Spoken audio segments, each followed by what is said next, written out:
தூயோரா இருக்கிறதுக்கு என்ன பண்ணணும்? நல்ல பாவ அறிக்கை செய்யுங்க. நான் முதல் விஷயம் சொல்றது என்னது? நல்ல பாவ அறிக்கை. அடுத்தது என்ன ஃபாதர் செய்யணும்? அடுத்தது என்ன செய்யணும்? அதை இயேசுவே சொல்றாரு. பார்க்கலாமா? யோவான் 6:40. வேகமா. மகனை கண்டு அவரிடம் நம்பிக்கை கொள்ளும் அனைவரும் நிலை வாழ்வு பெற வேண்டும் என்பதே என் தந்தையின் திருவுளம். நானும் இறுதி நாளில் அவர்களை உயிர்த்தெழ செய்வேன் என்று. மகனை அறிந்து அவரிடம் நம்பிக்கை கொள்ளணும். ஒரிஜினல் இயேசு யாருன்னு தெரிஞ்சு நம்பிக்கை கொள்ளணும். கவனிச்சிங்களா? மகனை கண்டு அப்படின்னு என்ன அர்த்தம்? உண்மையான இயேசு யாருன்னு அறிந்து கொண்டு அவரில் நம்பிக்கை கொள்பவர்களுக்கு நிலை வாழ்பவர்கள் பெற வேண்டும் என்பதே தந்தையின் திருவுளம். அப்படிப்பட்டவர்களை தான் நான் உயிர்த்தெழ செய்வேன். உத்தரிக்கிற ஸ்தலத்துல விடமாட்டேன். இயேசுவை அறிந்து கொண்டோம் என்று எப்படி தெரியும்? பைபிள் வாசித்தாலே தெரியுமா? தெரியாது.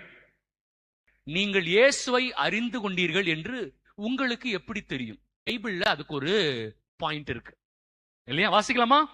நான் உங்களுக்கு ஒரு ஃபார்முலா சொல்லித்தரேன். ரொம்ப எளிமையான ஃபார்முலா. நீங்க அந்த ஃபார்முலாவை மறக்க மாட்டீங்க. உங்களுக்கு சொல்லி கொடுத்தனா யாருக்கு சொல்லி கொடுத்தேன்னு தெரியல. சில இடங்கள்ல சில மக்களுக்கு சொல்லி கொடுத்தேன். ஃபார்முலாவோட பேரு 1 2 3 4. ஃபார்முலா எப்படி வரப்போகுதுன்னா 1 யோவான் 2வது அதிகாரம் 3-4 வசனம். 1 யோவான் 2வது அதிகாரம். அப்ப 1 2 3 4 மறக்கவே கூடாது இல்லையா?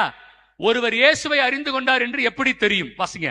அவருடைய கட்டளைகளை நாம் கடைபிடித்தால் நாம் அவரை அறிந்து கொண்டோம் என்பது உறுதியாக தெரியும். கட்டளையை கடைபிடிக்கலனா அவரை அறிந்து கொள்ள முடியாது. பைபிள் தெரிஞ்சாவே அவரை தெரிஞ்சுக்க முடியாது.